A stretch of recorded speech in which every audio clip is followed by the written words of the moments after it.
होंगे। सर्दियों में एक चीज़ जो सबके लिए बड़ी कॉमन है वो है जोड़ों में दर्द। अक्सर लोग अपने बैक एक की प्रॉब्लम्स की या फिर नीज़ के पेन की कहीं ना कहीं दर्द की शिकायत कर रहे होते हैं। लेकिन क्या आपको पता है कि आपके जोड़ों का दर्द और ख़ास तौर पे उसमें सोजिश या इन्फ्लेमेशन किसी बड़े ख़तरे का इंदिया भी दे सकती है।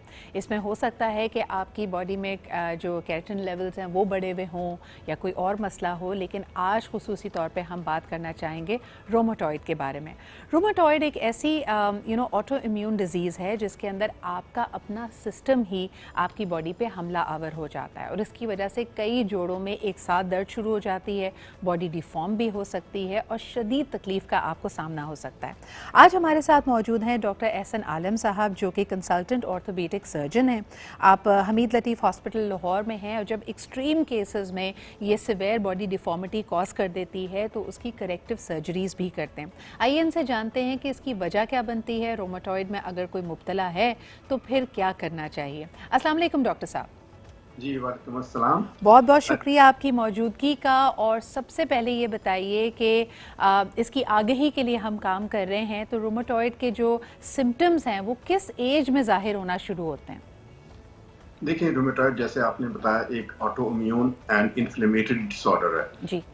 मतलब ये है कि आपकी अपनी बॉडी के अगेंस्ट एंटीबॉडीज बनाना शुरू कर देती है, इन्फ्लेमेशन करती है, पेन करती है। और इसकी जो एज आपने पूछी है, यूजुअल एज जो है वो 30 to 60 इयर्स है। लेकिन कुछ केसेस में ये अर्ली ऑनसेट भी हो सकती है और इसके डिलेड भी ऑनसेट भी हो सकती है। ये जो बीमारी है इसकी जो प्रेजेंटेशंस हैं ख्वातीन में तकरीबन 3 गुना ज्यादा होती हैं। सही। और ये इसकी जो प्रेजेंटेशंस हैं वो हर पेशेंट में डिफरेंट है। में सिर्फ जोड़ों की दर्द होगी, किसी को सिर्फ थकावट होगी और फिर किसी में फ्लेयर्स अप हो सकते हैं, यानी कि बहुत ज्यादा किसी वजह से ये बढ़ गई और फिर अपने तौर पे कम हो गई। डॉक्टर साहब फिर एक नेचुरल सा सवाल ये बनता है कि क्या इसको प्रिवेंट किया जा सकता है, और अगर इसको प्रिवेंट नहीं कर सकते तो क्या इसके बाद सिर्फ इस कंडीशन को मैनेज किया जाएगा या दवाओं से, ट्रीटमेंट से इसको ख़त्म भी किया जा सकता है? इसमें जो सबसे ज्यादा की पॉइंट जो मैं आज के दिन की विसासत से कहना चाहूंगा वो है अर्ली डायग्नोसिस। सही। जिन जिन पेशेंट्स की अर्ली डायग्नोसिस हो जाती है उनको कोई फर्क नहीं पड़ता। तो होता ये है कि अनफॉर्चुनेटली पेशेंट्स इनकी डायग्नोसिस नहीं होती, इलाज नहीं होता, पूरा इलाज नहीं करते और फिर वो जब शुरू में तो ये सॉफ्ट टिश्यूज को डैमेज करती है, जॉइंट लाइनिंग को डैमेज करती है, लेकिन लेट स्टेजेस में ये जॉइंट को डैमेज करती है कंप्लीटली, बोन्स को, और डिफॉर्मिटीज बन जाती हैं हाथों की, पैरों की, नीज की।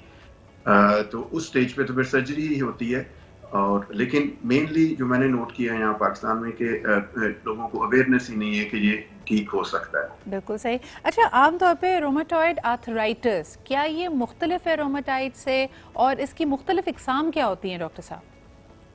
इसकी देखें, कुछ तो जुवेनाइल होते हैं बचपन में, जो अर्ली ऑनसेट है या लेट ऑनसेट है, ये इसकी टाइम्स होती है। लेकिन मेनली होता ये है कि इसकी जो प्रेजेंटेशंस हैं दे आर एक्सट्रीमली वर्सेटाइल।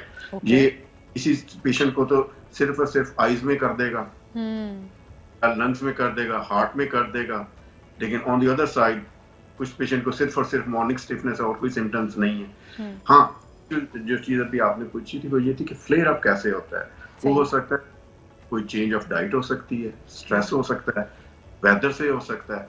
तो इन सारी चीजों से जो फ्लेयर्स अप होते हैं ये ऐसे आते हैं। लेकिन प्रॉब्लम ये है कि इनकी जो मेडिकेशंस हैं वो जो एक बंदे के लिए काफी है वो शायद दूसरे पेशेंट के लिए उस तरह काफी ना हो। बिल्कुल। अच्छा, इसमें जो मिथ्स हैं उसके बारे में थोड़ी बात करना चाहेंगे। क्या हमारी लाइफस्टाइल चॉइसेस रोमाटॉइड को ट्रिगर कर सकती हैं? मिसाल के तौर पे आपने जैसे कहा कि इसके लिए एंटी इन्फ्लेमेटरीज इस्तेमाल होती हैं, तो अगर फ्री रेडिकल्स बॉडी में बढ़ जाएं क्या वो इन्फ्लेमेशन कॉज कर सकते हैं? क्या वो इस ऑटो इम्यून डिजीज़ को ट्रिगर कर सकते हैं? और दूसरा ये कि कुछ ऑनलाइन रिसोर्सेज पे हमने ये भी देखा कि इसका कुछ ना कुछ लिंकेज एंटीबायोटिक से जोड़ा जा रहा है। क्या एंटीबायोटिक्स का बेजा इस्तेमाल इस तरह की कंडीशंस को ट्रिगर कर सकता है डॉक्टर साहब? बिल्कुल कर सकता है। अच्छा, अब ये कुछ तो ये जेनेटिक फैक्टर्स है ना जिनकी वजह से ये हो सकती है। बाकी मैं उन फैक्टर्स पे बात करना चाहूंगा कि जो अवॉइडेबल फैक्टर्स हैं जिनको आप कर सकते हो। उनमें जो आपने बहुत अच्छा सवाल किया फ्री रेडिकल्स के पॉइंट ऑफ व्यू से, जो सबसे पहली जो अवॉइडेबल चीज है वो है स्मोकिंग। आप उनके हैरानी होगी कि अगर पेरेंट्स स्मोक करते हैं तो उनके बच्चे को 30 इयर्स की एज में जाके रूमेटॉइड आर्थराइटिस हो सकती है। वाओ। और दूसरी चीज जो अवॉइडेबल फैक्टर है वो है ओबेसिटी। और जो प्रिवेंटिव जो है जो वो है चूंकि ये ख्वातीन में होता है, ब्रेस्ट फीडिंग प्रिवेंटिव है पेशेंट्स के लिए, बच्चों के लिए। सही, यानी अगर मदर्स जो हामला ख़वातीन हैं वो अपने बच्चों को जब नर्स करती हैं, उनको दे लैक्टेटिंग मदर्स, तो वो उनको प्रिवेंट करता है इसके अंदर। डॉक्टर साहब, जैसे अगर फौरी तौर पे किसी का रोमेटॉइड डिस्कवर हो, डायग्नोस हो, आप उसको अगर वज़न उसका ज़्यादा है तो सबसे पहला आप उसको यही मशवरा देंगे कि उसको वज़न कम करना पड़ेगा अपना?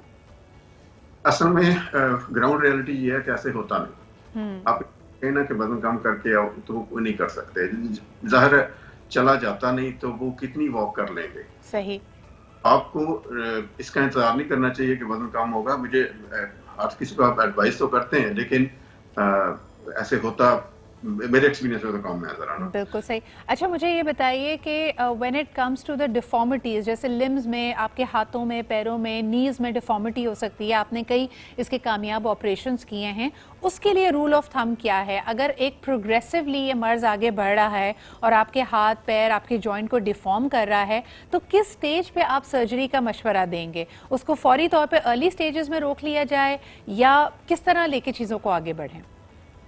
देखिए, पहली बात तो ये है जो मैंने कह दी थी कि ये अर्ली डायग्नोसिस हो गई, मेडिसिन से कंट्रोल हो गया तो डिफॉर्मिटी होगी ही नहीं। लेकिन वंस जो डिफॉर्मिटी है वो बन गई है, पेशेंट का अपना वर्क उससे या लाइफ इफेक्ट हो रही है, तो वो that's the indication for surgery.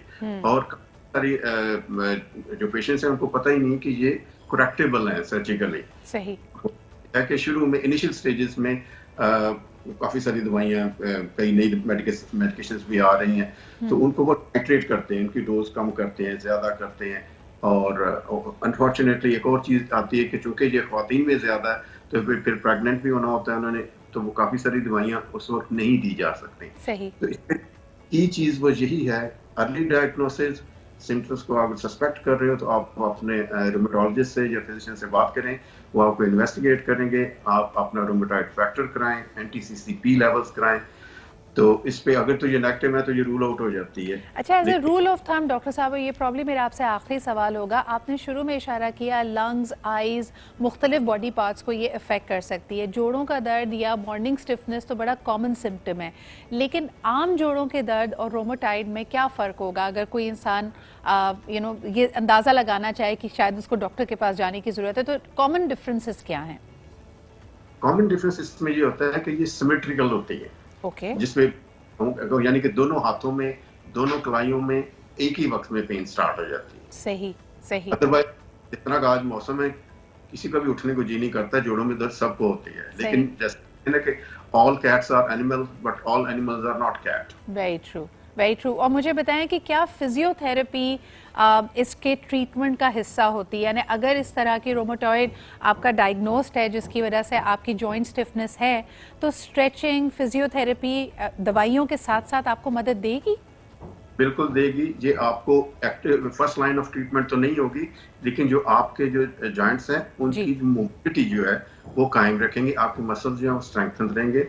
लेकिन सोलली फिजियो पे इन्हिसार ना करें, इसकी दवाइयाँ मौजूद हैं, सर्जरी मौजूद है, वो आप उस पर करें। बहुत बहुत शुक्रिया। हमारे साथ डॉक्टर एहसन आलम मौजूद थे।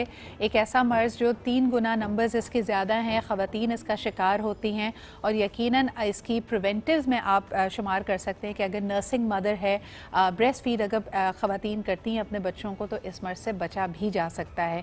लेकिन अगर आप किसी भी स्टेज पर इसकी डायग्नोसिस कराएँ, हर मर्ज़ की तरह अर्ली डायग्नोसिस आपके ट्रीटमेंट को मुकाबले